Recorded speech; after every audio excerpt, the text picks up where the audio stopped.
Bonjour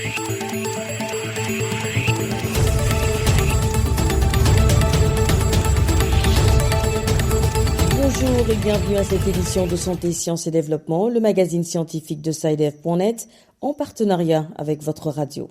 Présentation, Sylvie Akoussan. Au menu de cette édition, au Tchad, inauguration du premier centre de contrôle de pacemaker. L'installation de cette nouvelle unité cardiologique devrait soulager financièrement et temporellement les patients. En Côte d'Ivoire, l'état d'urgence sanitaire instauré dans le cadre de la lutte contre la Covid-19 sera maintenu jusqu'au 30 septembre. Cette mesure prise par les autorités sanitaires du pays vise à renforcer le dispositif de riposte contre la pandémie. Le Sénégal enregistre en 2020 une augmentation de plus de 25% des cas de paludisme. Les raisons de cette augmentation, ainsi que les différentes stratégies mises en œuvre pour éradiquer la maladie, c'est dans une interview du coordonnateur du programme national de lutte contre le paludisme, le Dr Doudou Sène. Y a-t-il quelques bénéfices que l'organisme pourrait tirer d'une consommation modérée d'alcool? La réponse dans notre rubrique Kesako. Et puis l'agenda scientifique de la semaine, ce sera comme d'habitude en fin d'émission.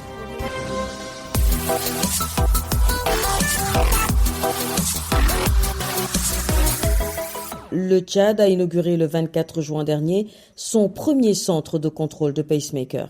Cette nouvelle unité cardiologique a été installée au centre hospitalier universitaire de la référence nationale avec pour objectif soulager financièrement et temporellement les patients. Les détails avec Adelph Mbaindangro Adjekornondé, N'Djamena.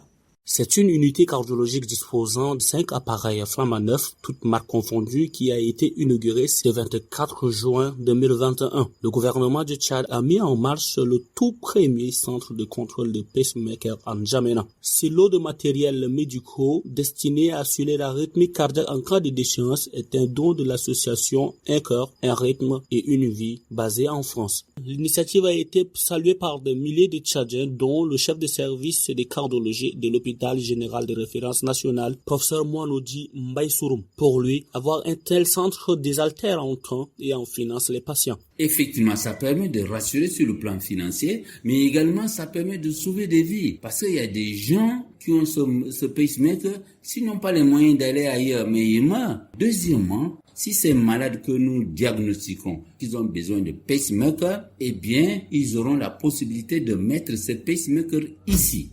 Un centre qui fait certes du bien à des milliers de Tchadiens, mais qui a du mal à les convaincre. Professeur Moanodi. Les premières contraintes, d'abord, c'est des contraintes psychologiques des malades eux-mêmes.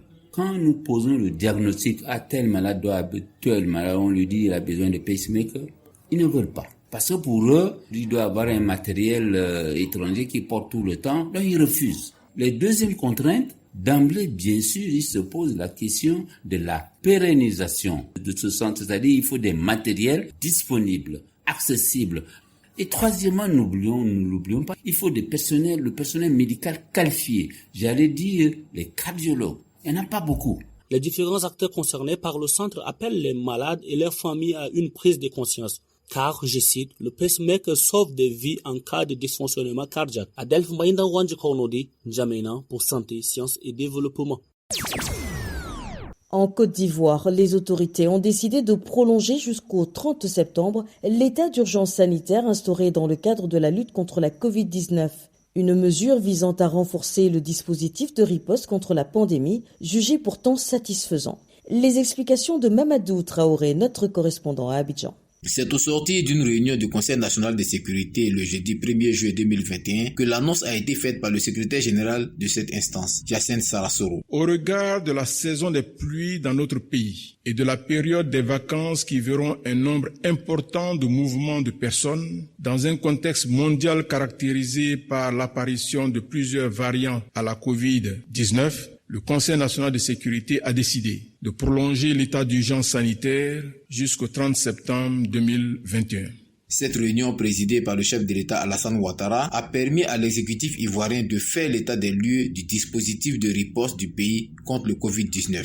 Le Conseil national de sécurité s'est à cette occasion félicité des développements positifs dans la lutte contre cette maladie. Un satisfecit qui se justifie par le taux de positivité qui se situe en dessous de 3% demeure l'un des plus faibles en Afrique. En outre, le nombre moyen de nouveaux cas de Covid-19 enregistrés dans le pays est en baisse constante depuis le mois d'avril, reflétant une bonne maîtrise de l'épidémie. Le nombre moyen de cas par jour est passé de 72 en avril à 40 en mai et 33 en juin 2021.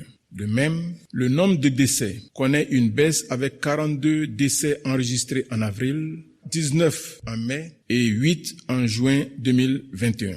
L'état d'urgence sanitaire est en cours dans le pays depuis le 17 mars 2020. Il vise surtout à amener les populations à rester vigilantes et à continuer de respecter les mesures barrières. Mais aussi, il s'agit désormais de les exhorter à se faire vacciner massivement de sorte à juguler la pandémie. Mamadou Traoré, Abidjan pour Santé, Sciences et Développement. Le Sénégal a enregistré en 2020 une augmentation de 25,5% des cas de paludisme. Le coordonnateur du PNLP, le programme national de lutte contre le paludisme, Dr Doudou Sène, explique dans cet entretien les raisons de cette augmentation. Il revient aussi sur les différentes stratégies mises en œuvre pour éradiquer cette maladie. Dr Doudou Sène est interviewé par Pape Besdiba à Dakar. Bonjour Monsieur Doudou Sène, vous êtes le coordonnateur du programme national de lutte contre le paludisme au Sénégal. Qu'est-ce qui explique l'augmentation du nombre de cas de paludisme au Sénégal en 2020 ? En 2019, nous étions à 354 708 cas plus précisément. Et en 2020, on est à 445 313 cas de paludisme qui ont été recensés dans nos structures de santé. Et cette situation peut être expliquée par deux aspects. Soit c'est lié à la pandémie de la Covid-19 qui a fait que les populations rechignaient à se rendre dans les structures de santé, mais également à nos stratégies de défensive face à la Covid-19 qui nous a permis de développer des stratégies pour contrecarrer un peu cette évolution à travers une stratégie qu'on appelle la PECADOM qui accélérait un peu le processus pour dépister précocement les cas pour éviter les décès liés au paludisme. Mais comparé à notre plan stratégique, nous avons quand même de 2015 à nos jours connu quand même un recul considérable du paludisme sur l'ensemble du territoire national. Mais cependant, nous avons quand même le fardeau du paludisme qui pèse toujours dans la région sud du pays. Pour 11% de la population, je peux dire que 81% des cas de paludisme sont retrouvés dans cette zone, notamment la région de Kolda, de Kédougou et de Tambacounda, qui à elle seule comptabilise pratiquement plus de 81% des cas de paludisme, mais également plus de 47% des cas de décès liés au paludisme. Aujourd'hui, quelle est la stratégie que vous privilégiez pour venir à bout du paludisme, notamment dans les zones les plus affectées? Dans les zones les plus affectées, c'est vrai que nous avons des stratégies particulières dont je peux citer ici la chimioprévention saisonnière du paludisme, qu'il s'agit de l'administration de sulfadoxine pyrimétamine plus de l'amodiaquine, qui est une combinaison de médicaments qui permet de protéger les enfants contre le paludisme, les accès sévères. Ainsi, nous avons depuis 2008 la première expérience, élargi cette stratégie au niveau des différentes zones de forte transmission et il y a 2 ans, nous avons rajouté la zone centre du pays. Mais nous avons d'autres stratégies, c'est la PECADOM. La PECADOM, il s'agit de la prise en charge à domicile ou en période de basse transmission, nous avons la PECADOM passive. C'est-à-dire que chaque individu dans une population, chaque fois qu'il a une fièvre, peut se rendre auprès du dispensateur de soins à domicile qui peut lui faire le test. L'autre stratégie, c'est les moustiquaires à longue durée d'action que nous inondons sur l'ensemble du territoire. Mais également, nous avons ce qu'on appelle les aspersions intradomiciliaires. Nous pulvérisons dans les maisons des insecticides à longue durée d'action, à effet rémanent. C'est-à-dire, quand tu pulvérises ces insecticides, ils peuvent prendre 6 mois à 7 mois. Chaque fois que, par exemple, la moustique responsable se pose sur le mur, il meurt. Quelles sont les classes d'âge les plus touchées? C'est essentiellement les enfants de moins de 5 ans et souvent les femmes enceintes qui sont les plus vulnérables liées au paludisme. Ils constituent à peu près 25% des décès que nous recensons chaque année. C'est pour cela que nous avons quand même des stratégies particulières visant ces enfants à travers la chimioprévention saisonnière du paludisme. Mais pour les femmes enceintes, c'est le traitement préventif intermittent qu'on donne la SP, les femmes connaissent très bien. Et dès le début de la grossesse, nous leur donnons des médicaments pour non seulement les protéger, mais également protéger leur grossesse et le bébé. C'était le docteur Doudou Sène, coordonnateur du PNLP, le programme national de lutte contre le paludisme au Sénégal, au micro de Pape Besdiba.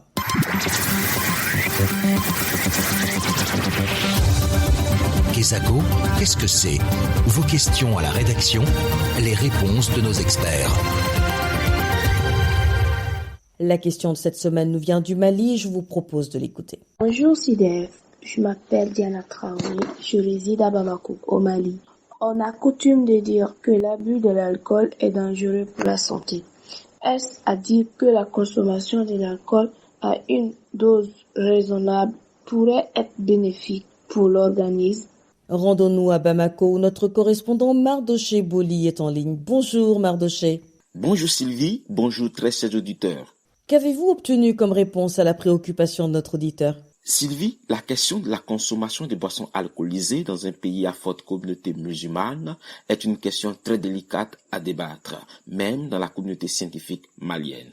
Toutefois, selon l'expert, le chimiste alimentaire Mamadou Bandiaga, les quelques études scientifiques faites sur le sujet ont montré qu'une consommation modérée d'alcool a des bienfaits sur les maladies cardiovasculaires. C'est une question qui mérite d'être posée et qui attire toute l'attention des uns et des autres. Pourquoi? D'abord, c'est un sujet tabou sur le plan social parce que le fait qu'on habitue l'organisme à en boire de l'alcool, cela peut nous amener vraiment à dépasser la dose normale que le corps a besoin. Et finalement, cela crée le phénomène de l'accoutumance. Mais du point de vue scientifique, en tant que scientifique, une consommation modérée de l'alcool peut aider à fluidifier la circulation sanguine. Cela se traduit par une augmentation du corps gras. Je parle du cholestérol. Il y a les bons cholestérol comme il y a les mauvais cholestérol. Je parle du bon cholestérol. Et cela se traduit aussi par la formation des plaquettes qui protègent l'organisme contre les maladies liées au cœur. Une consommation modérée du vin consiste à lutter contre les stress oxydatifs. C'est un vocable lié à toutes les maladies comme la thrombose, les AVC, toutes les attaques liées au cœur. On les appelle les stress oxydatifs. Et maintenant, le vin constitue un antioxydant. Donc contre le cancer, contre les attaques, ça peut être l'ischémie, ça peut être l'AVC, ça peut être la thrombose, etc. Mais généralement, boire modérément a un effet très bénéfique. La quantité d'alcool dont parle ici le chercheur est de 2 verres par jour et 10 par semaine pour les femmes et de 3 verres par jour et 15 par semaine pour les hommes. Voilà donc, Sylvie, c'était les explications du docteur Mamadou Bandiaga, chimiste alimentaire à l'Institut des sciences appliquées de Bamako. Merci Mardoché, je rappelle que vous étiez en ligne de Bamako au Mali. Si vous aussi souhaitez nous adresser une question, une seule chose à faire, appelez, écrivez ou laissez un message vocal au numéro WhatsApp suivant, le +221 77 846 54 34. Je répète, le +221 77 846 54 34. Votre question, vous pouvez aussi nous l'envoyer par email. L'adresse email, c'est celle-ci, podcast@sidev.net. Podcast s'écrit PODCAST. Et SciDev s'écrit SCIDEV. Je répète, podcast@sidev.net. Vos questions et commentaires sont attendus à ces différentes adresses à tout moment de la journée. L'agenda. C'est l'heure de feuilleter l'agenda scientifique de la semaine avec Virgile Aissou. Bonjour Virgile. Bonjour Sylvie, bonjour à tous les auditeurs de Santé, Sciences et Développement. Alors quels sont les événements scientifiques que vous avez retenus à l'agenda cette semaine ? À l'agenda cette semaine, notons que le 15 juillet, c'est la journée mondiale des compétences des jeunes et l'édition 2021 se déroulera dans un contexte plus que difficile dû à la pandémie de Covid-19 et les bouleversements qu'elle implique dans le monde de l'enseignement technique et professionnel. À l'occasion, un webinaire permettra une réflexion sur les compétences nécessaires aujourd'hui et demain. Ce sera donc le jeudi 15 juillet à 15h GMT. Renseignements et inscriptions sur le site des Nations Unies, un.org. De même, le 10e Forum international bois de construction aura lieu à Paris du 15 au 17 juillet. Pour plus d'informations, rendez-vous sur le site forum-boisconstruction.com. Je répète, forum-boisconstruction.com. Et puis du 19 au 23 juillet aura lieu la 3e conférence sur les produits naturels fongiques marins. Ce sera en ligne et c'est ouvert à tous sur inscription. Une occasion de découvrir les dernières avancées scientifiques dans le domaine des champignons marins. Pour s'inscrire, envoyez un mail à contact@biogenouest.org. Biogène Ouest s'écrit BIOGENOUEST. contact@biogenouest.org. Voilà Sylvie, ce sera tout pour cette semaine. Merci Virgile, merci également à vous chers auditeurs d'avoir suivi cette édition de Santé, Sciences et Développement qui s'achève. Rendez-vous la semaine prochaine, même heure, même fréquence. D'ici là, portez-vous bien. Cette émission est disponible en podcast sur le site scidev.net/fr. Cette émission a été réalisée sur financement du CRDI, le Centre de recherche pour le développement international, un organisme public canadien. Le CRDI investit dans le savoir, l'innovation et les solutions afin d'améliorer les conditions de vie dans les pays en développement.